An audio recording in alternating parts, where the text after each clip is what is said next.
Hey there, bosses. Corey from the Being Boss team here. I'm popping in to let you know about a new way for you to stay up to date in the world as a creative entrepreneur. Brood. Brood is a weekly email curated by the Being Boss team just for you. We share articles, podcasts, and resources from around the internet on the topics of mindset, money, and productivity to help you show up and do the work in your business. Learn more and sign up for free at beingboss.club/brood. That's beingboss.club/BREWED.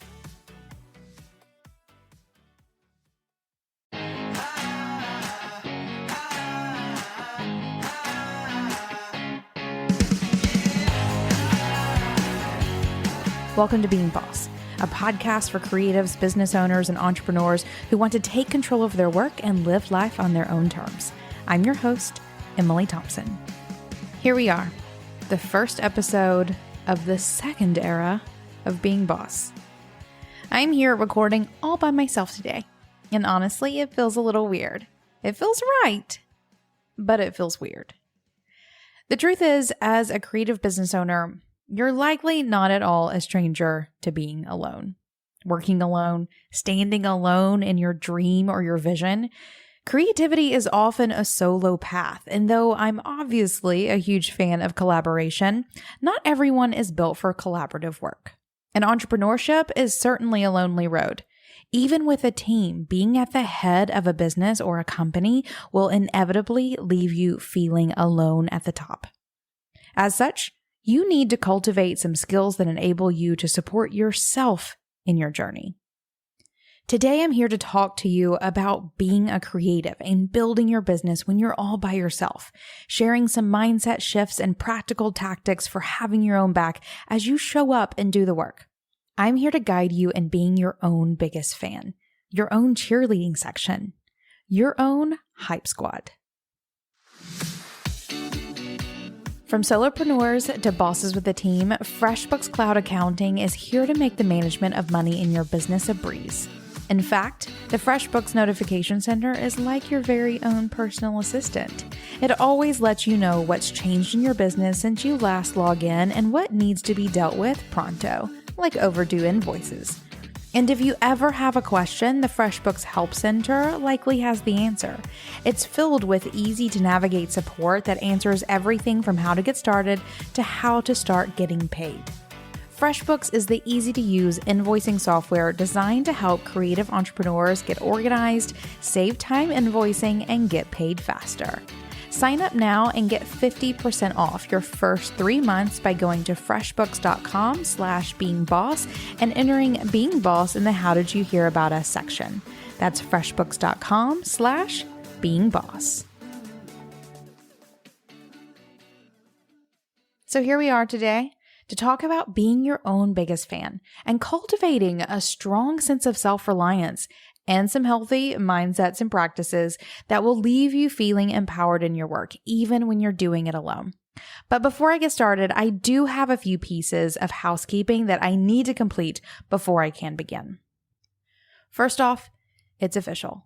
Our next virtual event is on the calendar, and you're invited to join me and a whole crowd of bosses for the Guided by Intuition Gathering, a 3-day event happening in October that's focused on helping you connect with your intuition and use some magical tools like tarot, crystals, and astrology to take aligned action in your business.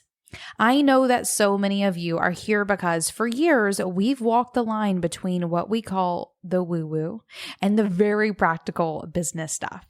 But honestly, apart from a couple of episodes with tarot experts and woo-focused business owners, we've never really created content focused on guiding you and using magic in business. Well, now it's time, because intuition and, yes, magic are a part of how this business was built, from strengthening relationships through setting intentions with the moon and pulling tarot cards to help make both big and small decisions. And I know that many of you are into it. You want to know more about how to listen to those gut feelings, how to create with the energies of the moon, how to use tarot to help you navigate goal setting and action taking. Every time I'm live with bosses, someone whips out some tarot cards or someone pulls a crystal out of their pocket, or even in the Being Boss community, our woo channel is filled with some good woo chatter. So we're doing it. 3 days of panels, workshops, and keynotes that will have you diving into connecting with yourself and using some woo-woo tools to turn that connection into aligned action. I'll be joined by my friend and fellow boss, Kelly Knight of Modern Mystic Shop in Atlanta, as a guest co-host of this event, and a selection of boss experts who are not only in the know on following subtle energies to success, but also run businesses that make money and do good in the world. This event is happening on October 8th, 9th, and 10th, and tickets are now available. And we have a VIP option that includes a whole day of masterminding with Kelly and me on October 12th that will leave you with a deeper connection with yourself and with your fellow bosses, with a focus on bringing your intuition into how you make decisions in your business, along with practical support too. Kelly and I are so excited to dive in. You can learn more and snag your ticket at beingboss.club/gathering or via the link in the show notes. And in the event that this event feels like a red flag that I've gone off the rails and the practical business heart of being boss has been drained dry by a vampire, don't fret. It's one event. But if talk of tarot or intuition does make your skin crawl, I can promise you, you're not in the right place. Next up, with this being the new era of Being Boss, you'll soon see changes happening in the Being Boss podcast feed. We're going to be doing them slowly, but changes are happening, so let me fill you in here. We've already begun moving our old episodes to a whole new feed called Being Boss Archives, which you can find wherever you're listening to this episode. So if you find yourself lost as you listen through our backlog, or if you can't find your favorite episode, it's here. It just may have been migrated to that new feed already. Or you will always be able to find all of our episodes on our easily searchable website at beingboss.club. And finally, Being Boss is coming to YouTube. So if you're a fan of that platform, please head on over to YouTube, search Being Boss, and subscribe to our channel. We'll start sharing more content there very soon. Now, legit, let's get in on the meat of this conversation.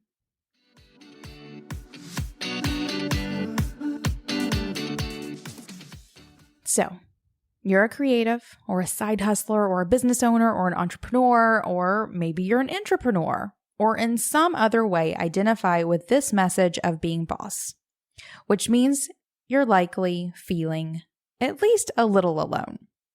You're here because you have an idea or a skill set or a goal that has you taking a not super usual path. And while some people find that uniqueness, that individuality completely exhilarating, others definitely find it, we'll call it daunting, even lonesome. Actually, even those of us who find it exhilarating absolutely still sometimes find it lonely. It cannot be escaped. Even I am here doing this episode, my first episode after consciously uncoupling from my partner here at Being Boss. I, for the first time ever in this brand, feel alone. I'm setting the vision alone. I'm making the decisions alone. I'm doing the work alone. Okay, maybe not really with that one. I do have a team, but like I said earlier, being the boss is inherently a lonely position. But I'm also no stranger to being the boss by myself. For almost a decade before I started Being Boss, I ran a web design agency without a partner. For a while, I ran my company Almanac Supply Co. alone before bringing on my life partner, David, as my business partner there. But it has been a while since I've run a business by myself, so I'm feeling it. I'm feeling kind of alone. And I thought, what better way to kick off this new era of being boss than with sharing with you how it is that I am navigating these lonely feelings more or less in real time. Because loneliness can be the most pungent ingredient in the recipe for destruction in your boss journey. Why? Because working alone can feel demoralizing, which shows up as you losing your excitement or your passion in your work. Maybe you begin forgetting the discipline to run through the habits and routines that you've set up to help you find success. And you're almost definitely feeling less confident in your decisions and your actions. This loneliness actually strips away the key characteristics and abilities that enable you to do the work. It does this because when you're alone, you don't have a sounding board. You don't have that person to bounce your ideas off of. You don't have a boss holding you accountable if you need one of those to hold you accountable. And you don't have a coworker high-fiving you when you do something great. You may not even have a friend who understands what the hell it is that you're talking about when you want to share the news about your email conversion rates. You just have you. So you have to learn to be your own best friend. Because I know that it's not just being alone in your business. As a creative or a business owner, you're often also alone in your family or in your peer group or in your community. In the realm of professions, being self-employed is still a minority, though I am quite glad to see it becoming more and more normalized. So let's talk about having your own back. And to help me get you a well-rounded set of tips and examples, I asked bosses in the Being Boss community to share with me how they pep themselves up.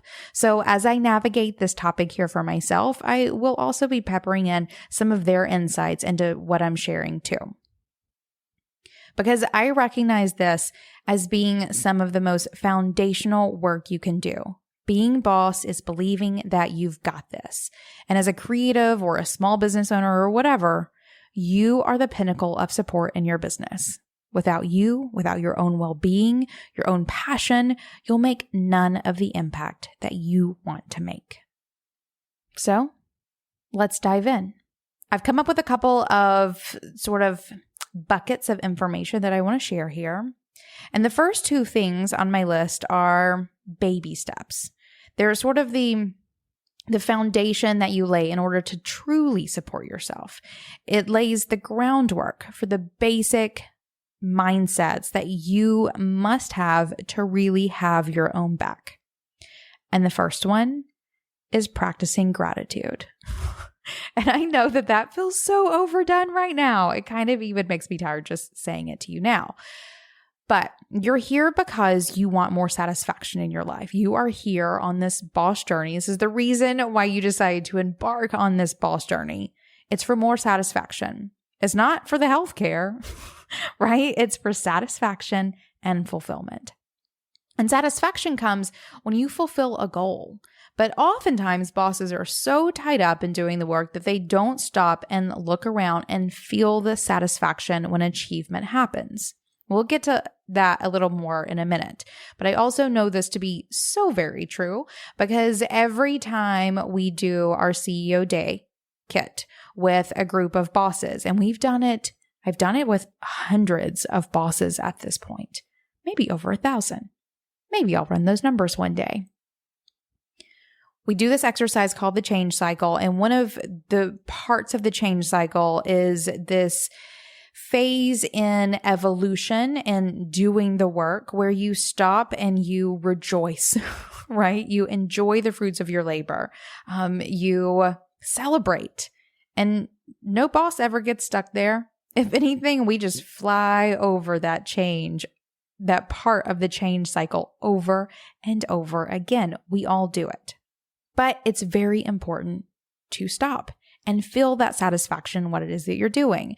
And it's important because when you're working for yourself, you start working in a bubble.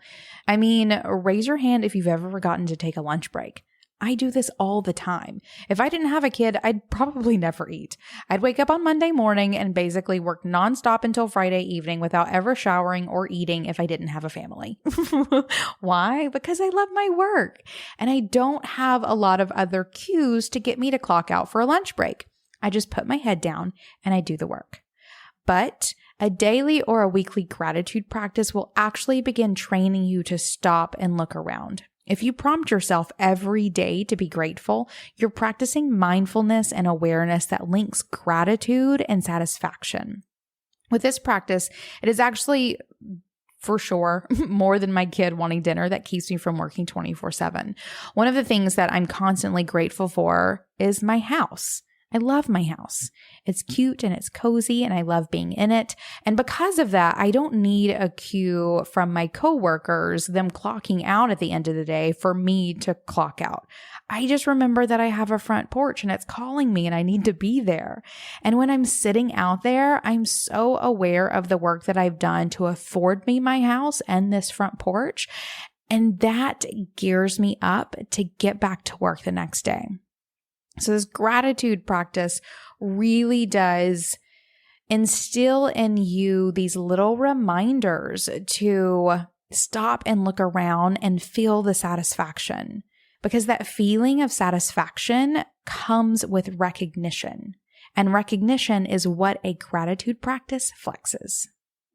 So first, start a gratitude practice. And this can look as simple as at the beginning of every day or at the end of every day. Maybe you are writing a little, bullet list, a little bulleted list of what it is that you're grateful for. Maybe it's just something that you do mindfully every morning when you first wake up. You just do it in your head. You don't even have to write it down. Maybe it's something that you're keeping on your computer. All of my type A people who like to keep files of everything, whatever it may be, do it in the way that works best for you. Just start a daily or weekly, but preferably daily gratitude practice. It will serve you so much further than just those little moments of recognition. It really trains your brain to celebrate all the things that you've done. Next up is that second sort of foundational piece, and that is controlling the negative self-talk. And I do know that this one is way easier said than done, but I also know that it can be managed, and you can't be your biggest cheerleader if you're being mean to yourself, basically to your face. Honestly, I never struggled with negative self-talk until burnout, which is something that we've talked about in past episodes, at which time I was introduced to just how much of a bitch I could be to myself. It was not cute. And at the time, I kind of just thought it was a symptom of burnout, and maybe it was, but it also turned into a habit, because as I came out of burnout, I was appalled at how it didn't just go away. I was still being a bitch to myself. So I had to mindfully work to first notice it and second, be nicer to myself. Now, it does still come up, but I also recognize that it's not a habit anymore. Instead, I recognize that now it's a symptom of something bigger happening in my life. Negative self-talk always comes up for me whenever my energy is severely depleted and I really need to take a rest. My first thought whenever I hear these things in my head is, ooh, I'm tired, right? And I need to rest. It also comes up when my calendar is too crazy. Also a piece of that being tired. And it's a sign that I need to tighten up my boundaries. It also comes up whenever I feel my body is out of whack. Maybe I'm just cold or I'm really hungry/hangry. And I just need to take care of myself. Whatever it is, I've recognized that it is a symptom of something bigger, and it cues me into action to better take care of myself, because I know that negative self-talk literally does zero good. But I also know that for many, it's not a symptom. It's maybe how you're wired, but you can rewire. And the first step is to be mindful of it. I do want to bring up this really great story from Jalinda Smithson, who is in the community, and she's an artist and designer. And she says that working out and seeing her body do hard things helps her. And apparently it doesn't have to be anything big like running a marathon. It can just be as simple as push-ups. She says that every time she does them, she thinks back to how she used to feel really weak at them. And now she thinks, I am such a badass bitch while she does them, and even looks forward to them in her workouts. That is where we're trying to take our self-talk.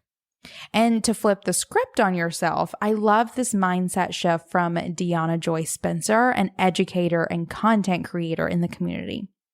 She asks herself, what if everything is working out exactly as it should? She goes on to share, I feel my nervous system relax as the silver lining of everything I've been resisting comes flooding in. I often find lessons and solutions in the answers I receive. Ultimately, it shifts my being into a place of trust.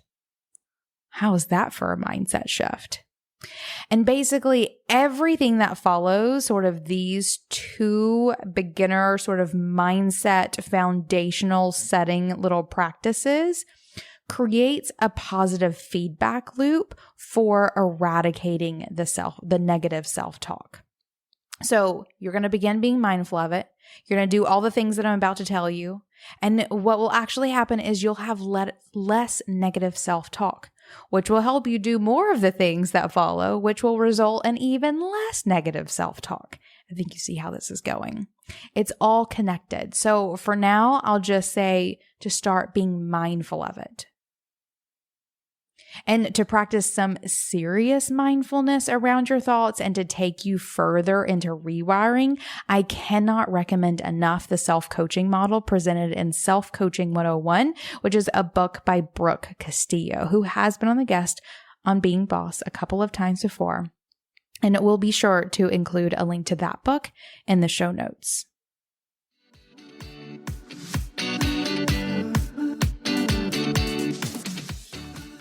Okay, next one is a little more practical. So we did those like big mindset ones. Now some practicality.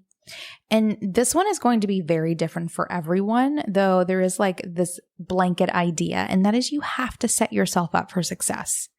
You have to be mindful. You have to know yourself.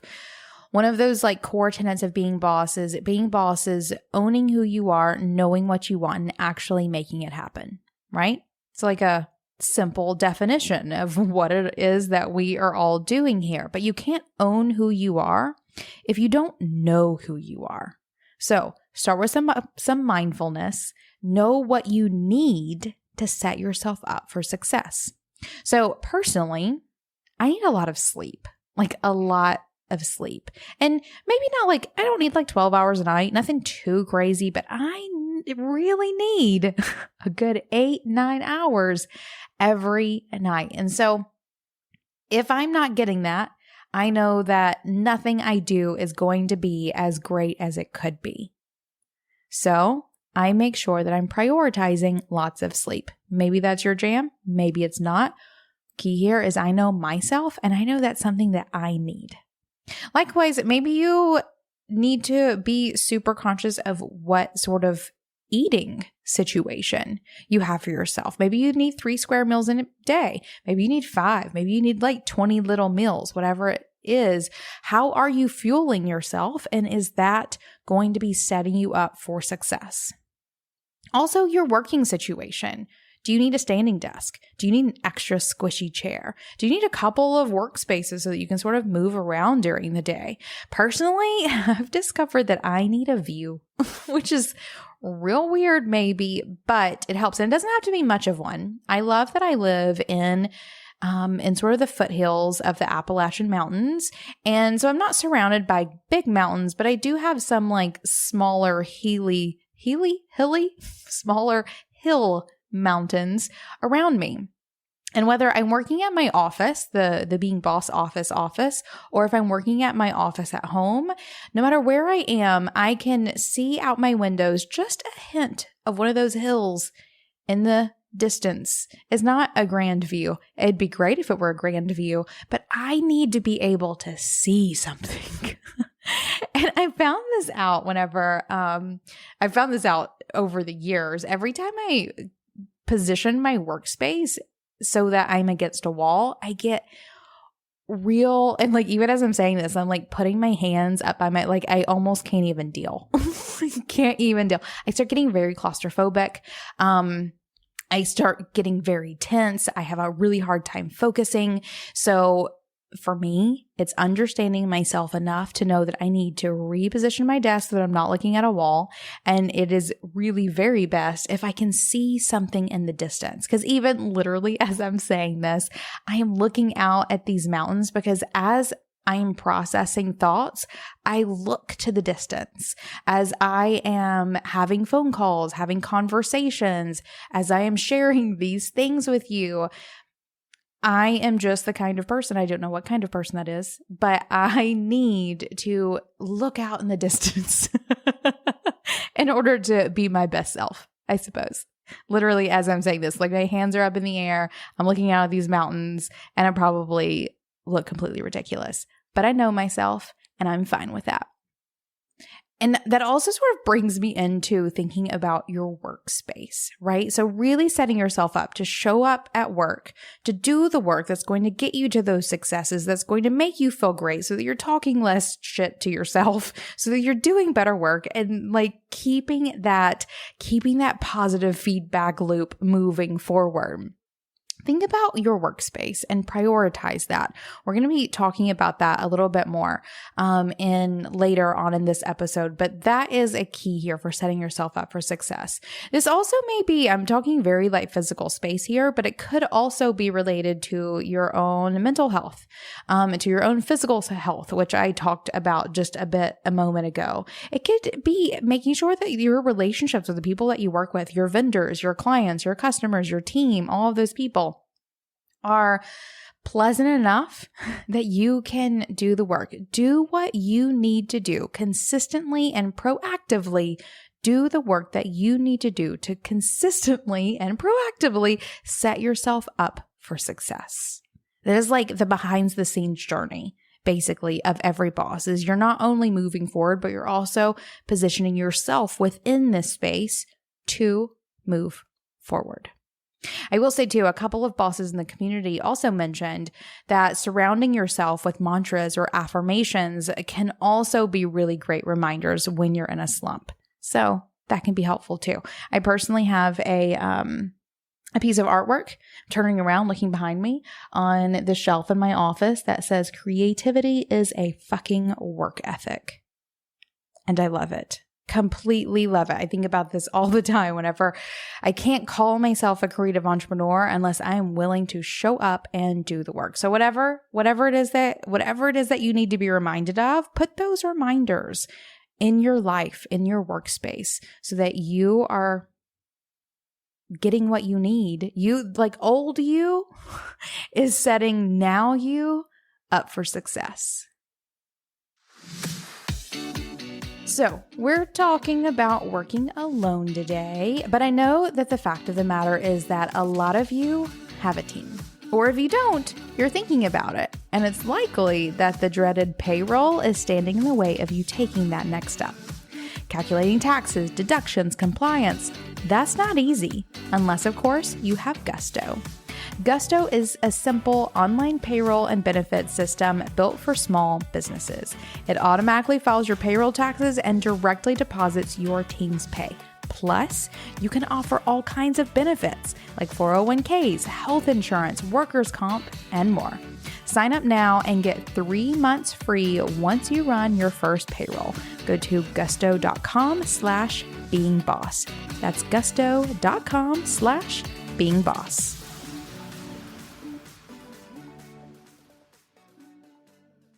Okay, so we have some more practical things to think about, to talk about, to work through. And this one, I had some really great input from the community on, so I'm excited to dive into this one. And this one I'm going to call Create Proof.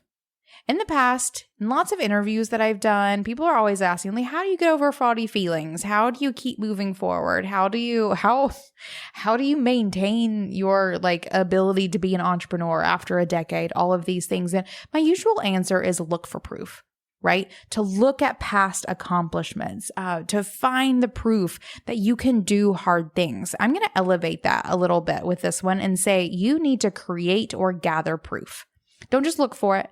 Create it and gather it so that, again, old you, past you is setting now you up for success. You gathered this proof so that now you, if you need a little pick-me-up, has it at your fingertips. You don't have to look for it. There's no action. You just have to access it. There's no looking, finding.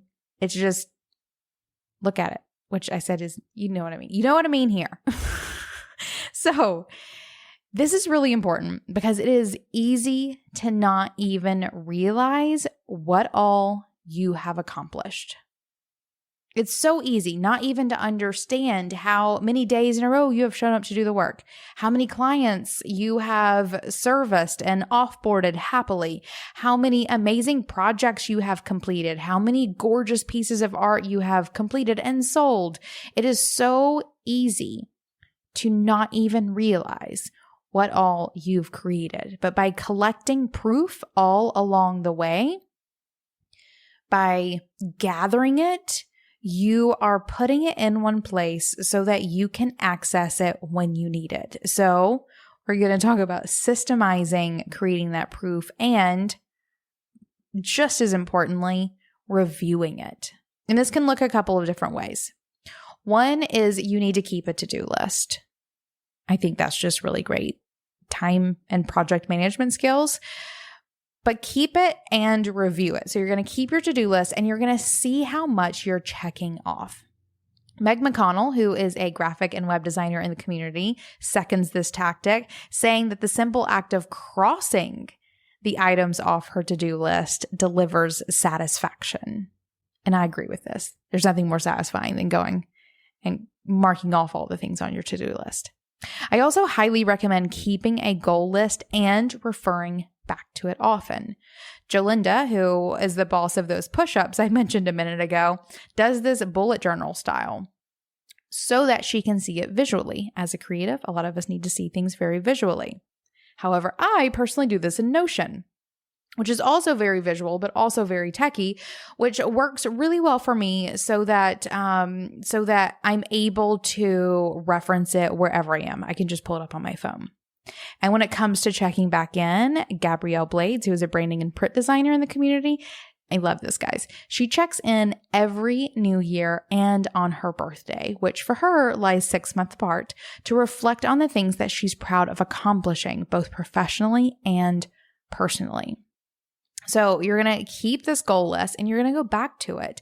I also do this very much so in a business sense, also within Notion. You can literally do this anywhere around the projects that I want to complete in my business. So you can do this for client projects. Maybe you've designed, 5 websites in the past quarter. Or inside your business, maybe you created that new offering. Maybe you created that new product. Maybe you finally launched that website, whatever it may be.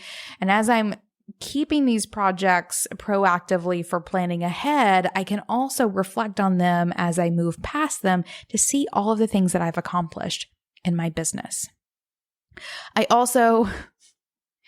wish I just got paid like $50 every time I mention this one, but you need to track your time, not only so that you can better control it, but so that you can use it as proof of showing up. Especially some baby bosses out there. And I say baby bosses because you call yourself baby bosses. You coined that phrase, not me. But I think those of you who are in it can relate. Often have a hard time, one, either making themselves show up, or honestly, this is all the bosses, have a hard time recognizing just how much work they are putting in.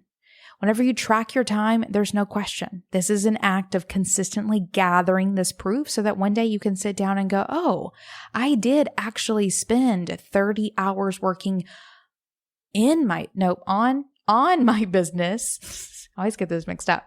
On my business this month, as opposed to in it, which for most bosses is the goal. You want to work on it, not just on client projects, not just packaging those orders, but actually moving your business forward.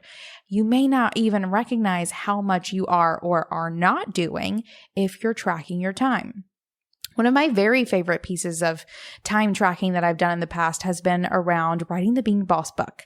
I time tracked every bit of writing that I did on that book. And when I was done, sure, I have a manuscript or even a finished product, but I can also go and see over these months, I put so many hours into this project. It is proof of showing up and doing the work. And I'm not even going to get into literally all the other reasons you should do that. If you're in the Being Boss community, showing up on Monday meetups, I feel like this comes up once every 2 months or so. I'm always in there giving my spiel. It's very important. Next up is keeping a portfolio. This is another really sort of easy way. We've kind of touched on this a little bit, but it's a little bit different. An easy way for you to gather this proof for yourself.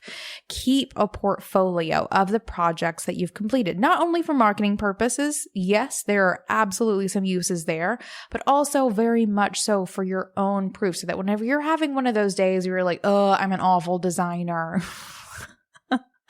Right? This T just is not like setting right in this word. Like, we all have those moments. It's fine. You can go back and see, no, I've launched amazing projects. I've done amazing work. I do know how color works. Whatever it may be, you have this proof.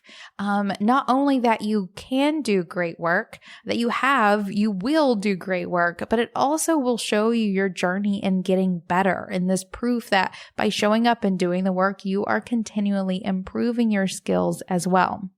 I also want to throw in here that Asandi Connor, who is a boss in the community who owns a strategic communications consultancy, says that revisiting client worker projects reminds her of her gifts and responsibility to share it to the world. Absolutely yes. And she also reads her favorite quotes or thank you notes. So you should also consider keeping these things for easy access too. And I'd also definitely put customer testimonials on that list as well. Again, great for marketing and closing those clients, 100%. Also really great for a pick-me-up.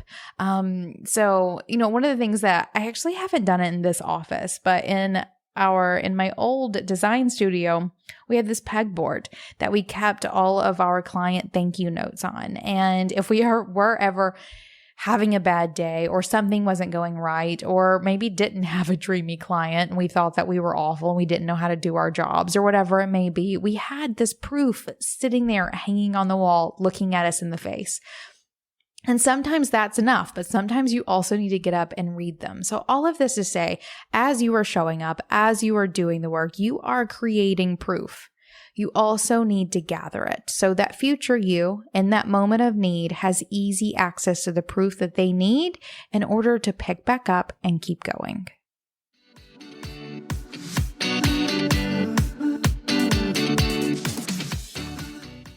Okay, next one is kind of a big one. We've talked about this plenty of times. It always requires a bit of a revisit.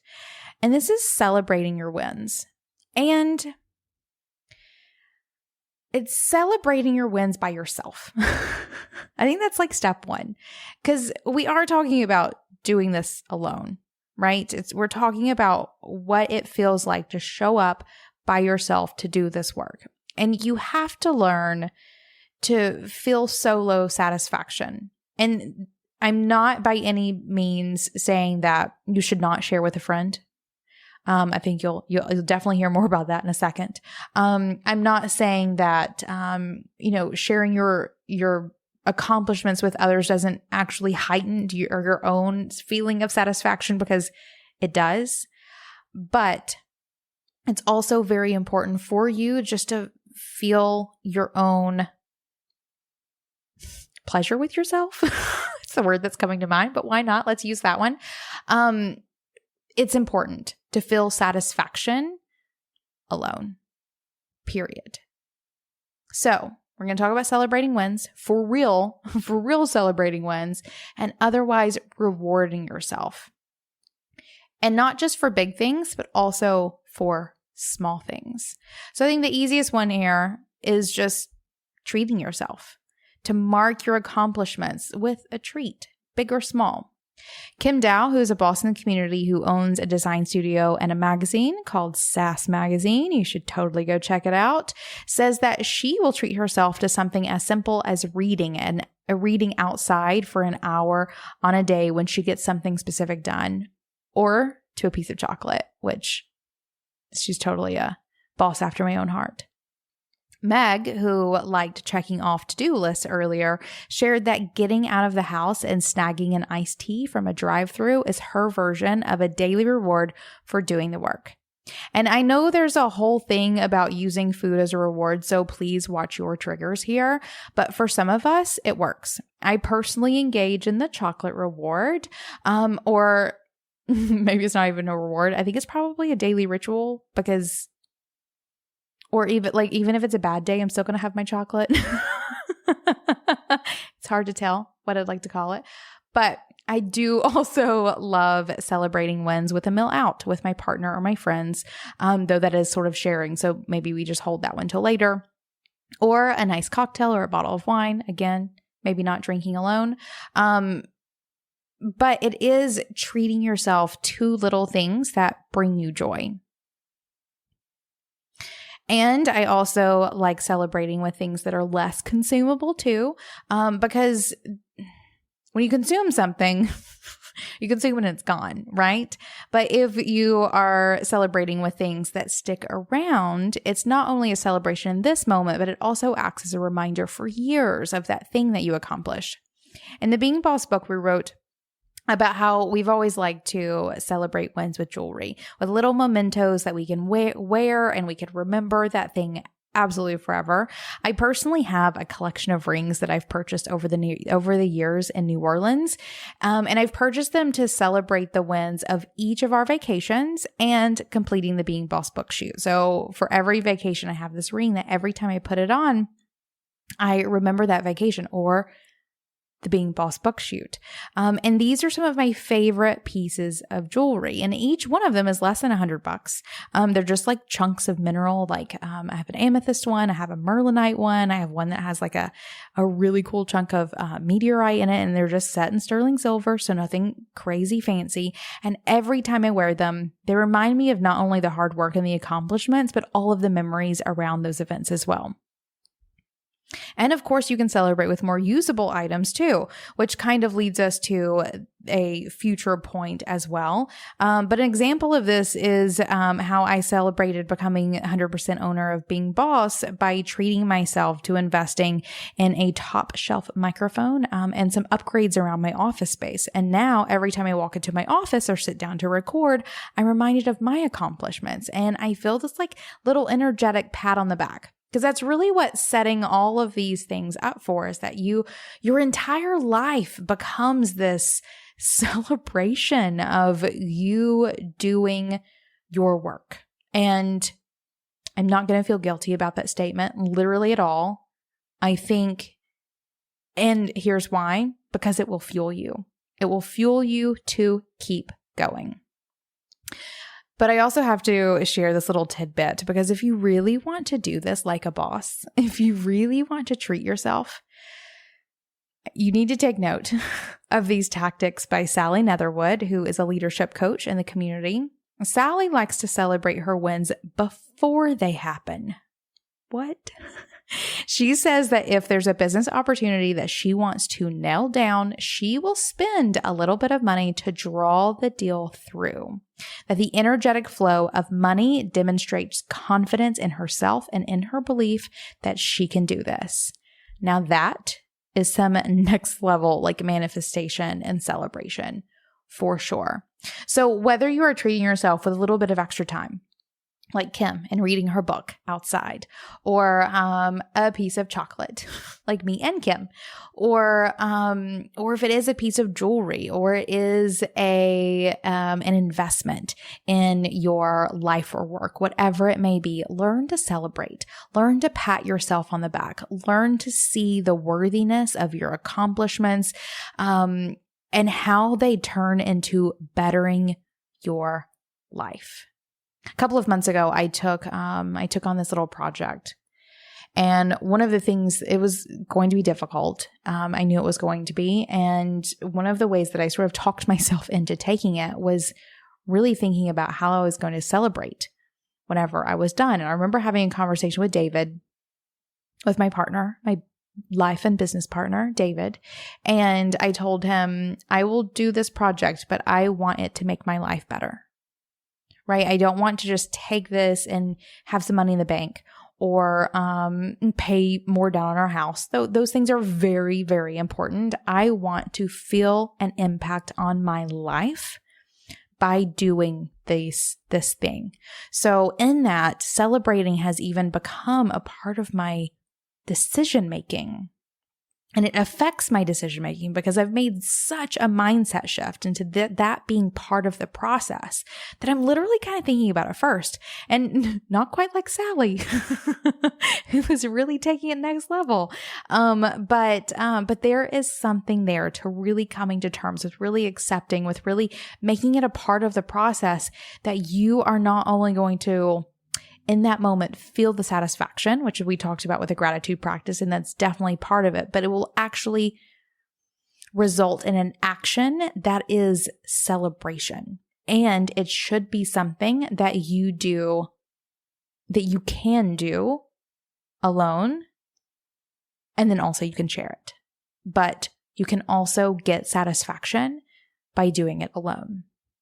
I'm actually even recalling another one of the things that I like to do is buy plants. And I feel like that's probably something a lot of people can relate to right now, right? I have multiple plants. I'm sitting here in my office looking around at multiple plants that I also have around my office. And I'm talking minimal investment of money, though obviously lifelong investment of time and energy.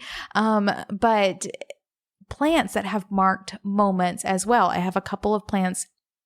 I'm looking at one in particular. I have this beautiful, I call them pothos, but I think I've heard other people pronounce it differently, that I got whenever I got this office space. And it is beautiful. I actually just repotted it before recording this episode. I repotted it because it has grown so much in the months that we've moved here, or months since we've moved here. And it is this like little constant reminder. So all that to say, and that's not anything I'm sharing with anyone. You guys even know that I bought this plant. I don't share this plant with you. This plant is my plant. This is a little celebration that I had all alone by myself, making this move of getting this little, like renting this little piece of real estate. I got a plant. So there are things that you can do, and you absolutely should do them. And the next level of this is really sharing with a boss friend. Or sharing with anyone, literally anyone. I talked about how I like to share meals with people to celebrate, a cocktail, a bottle of wine, call over a boss friend, socially distanced or in your bubble, to share a glass of wine, a bottle of wine, whatever it may be. Because the best celebrating really does happen when someone can join in. But I do think that this really only works at its peak when you also have the ability to celebrate alone and be content with that, to really feel that celebration within yourself if you're by yourself. So even though we are talking about being your own cheerleader, it doesn't mean that you have to do this alone either, which we'll talk more about in a second. You just also have to be able to do it alone and be satisfied as well. The last piece of this is investing in yourself, which we've talked about a little bit, but I want to go a little bit deeper because this is also very important. There is like celebratory, buying yourself a piece of jewelry or, a plant, whatever. Those are kind of investments. I mean, you don't have to tell me that buying a rock from my finger isn't an investment, but it's not the same. Buying an adornment isn't really a hardcore investment in your future. I know that may be a little bit of a gray line, but trust me, I'm talking about a little more serious of an investment with this. And I'm talking about an investment in multiple forms: time, money, and or energy. It's not just money. It's not just, I feel like that's the easiest one for me. Like, okay, I'm just going to spend money on myself. That's great. What about time? What if you were to invest in your own physical, mental well-being by taking off a whole week? Have you invested that in yourself lately? Maybe not. Or energy. How about, finally investing in doing some work that you want to do. We've been doing a lot of investing in our home over quarantine. Not a ton. We've actually, for the first time since we moved into our house 5 years ago, we're finally able to do the fun investing. So for 5 years, it's been investing things like gutters and a roof and a hot water heater and, kind of lame things. Very fun-ish, good things that have definitely made my life in the house better, but not like joyous. We finally made it to a place where we can start investing in some more fun things. And it has taken a lot of energy for us to, lay a new flagstone patio. That was absolutely tiresome. Time, money, and energy to do those. Also, investing in tools. So the tools that you use to do your work or to live your life. I mentioned earlier how I made an investment in a really nice microphone. I'm not popping my peas anymore. I'm going to laugh if that actually ended up popping. A really good tool for my work. Maybe it's a new laptop. Maybe it's a new desk. Maybe it is a new camera, a new set of brushes, a new easel, we can go on, a new pair of snippers for your flowers. There's so many things that you could invest in that you may have been putting off because your laptop is fine, your printer is fine, but it would really elevate your ability to show up and do the work if you were to make these investments in these tools. I always also find that tools are the easiest ones to get over, right? Because they usually have somewhat of a return on investment, right? Sometimes it can be a very directly calculable return on investment, but your tools. Another really great way to invest in yourself is treating yourself like your number one client, right? So let's say you are a designer or a developer or a photographer or, all these things where you rarely turn your skills around on yourself. And we've often talked about, the cobbler has no shoes, right? Because he's so busy working to make shoes for everyone else that he's not making shoes for himself.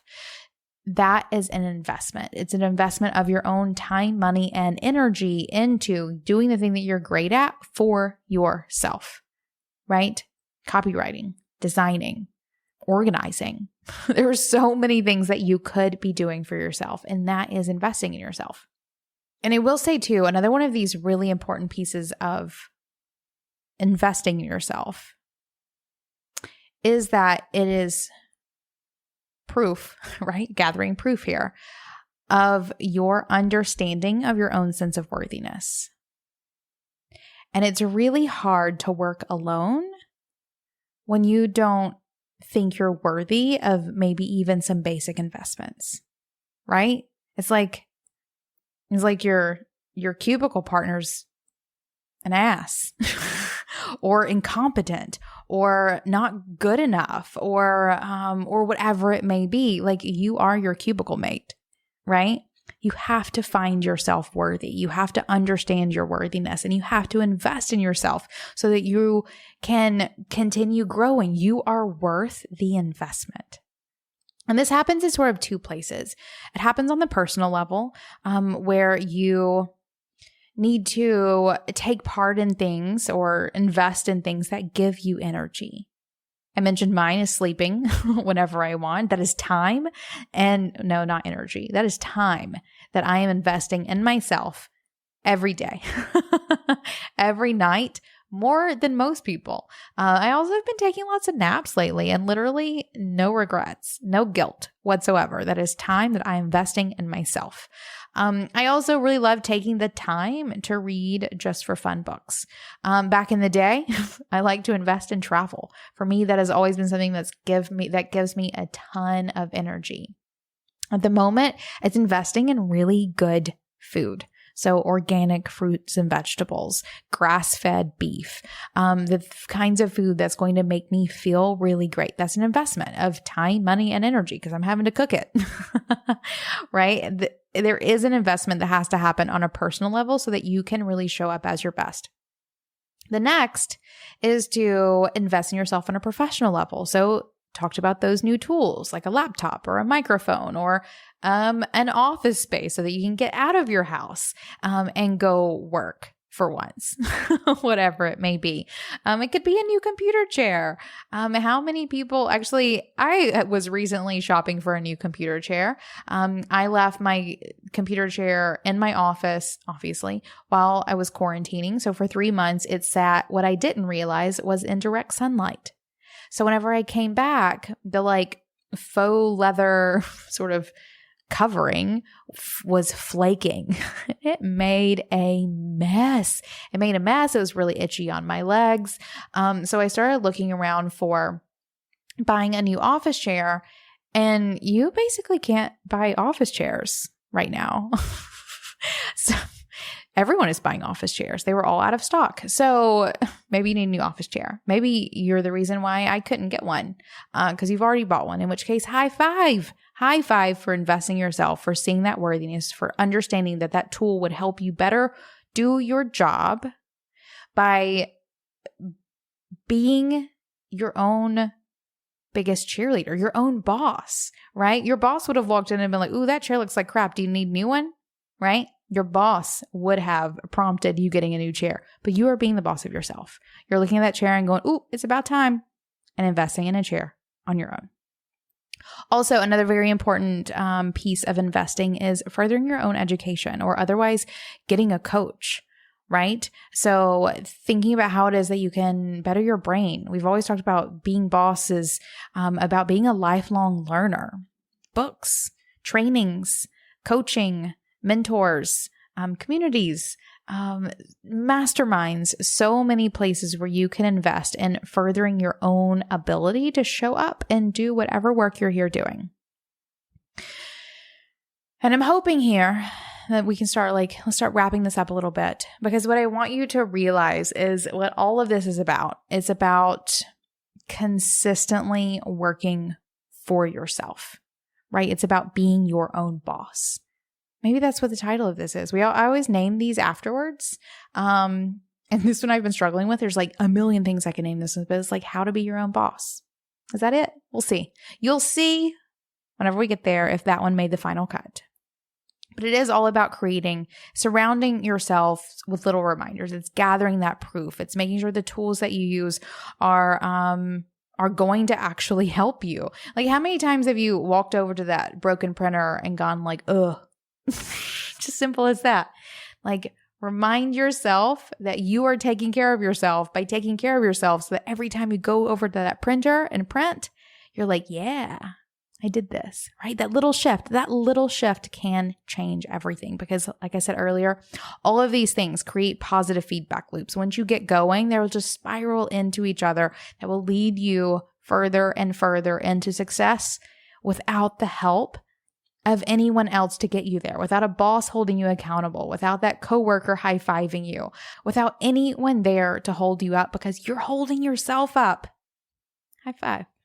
So in that, I feel like I've given you dozens of ways to better support yourself. And each one of those comes first. You have to be able to do this alone to really be able to do it alone. But once you can do that, you can add people to it. But being boss is being self-reliant in as many ways as you possibly can. And then it is surrounding yourself with people who can and will support you too. In a recent conversation in the community, we talked about the multiple circles of support. You have these layers, or I call them circles, of support that you as a boss should create around you. I see them as like concentric circles, where like the circles closest to you are the people who are closest to you, you know, those people that you can literally talk to about anything. And then it goes out from there. And you know what you can go to with each of these people, with each of these circles. And it's also very important to release anyone who doesn't fit into a specific circle from that responsibility. So let's say you have a best friend who you can't talk business with. That's fine. Keep that friend in your friend circle and come to terms with that, with the fact that they will not overlap into your business circle, right? And then cultivate also relationships with people to put in your business circle so that you can have support there too. You can have separate people in separate circles. You also have people who will sort of bounce around between circles. But you have to fill those circles with people who will support you. And that will only very effectively happen if you can also support yourself.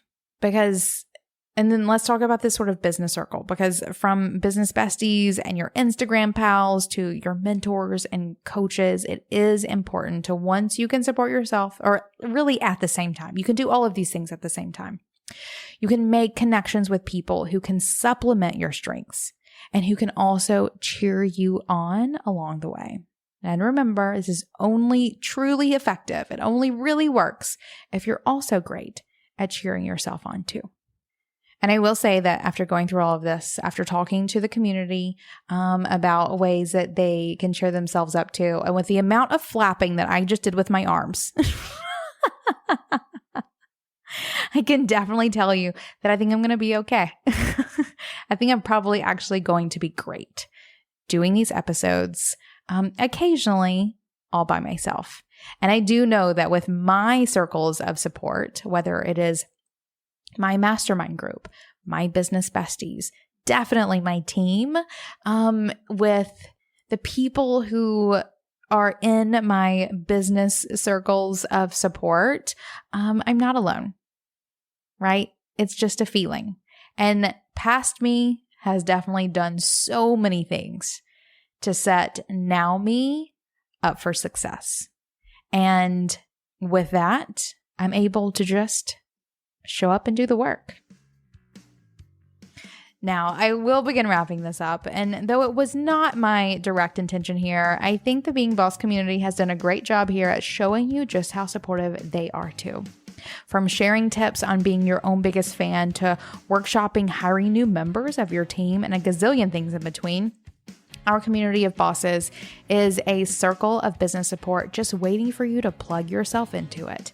And they'll lead by example as they show up to share their wins and put their heads down to do the work.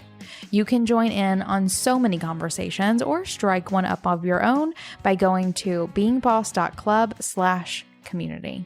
And until next time, do the work, be boss.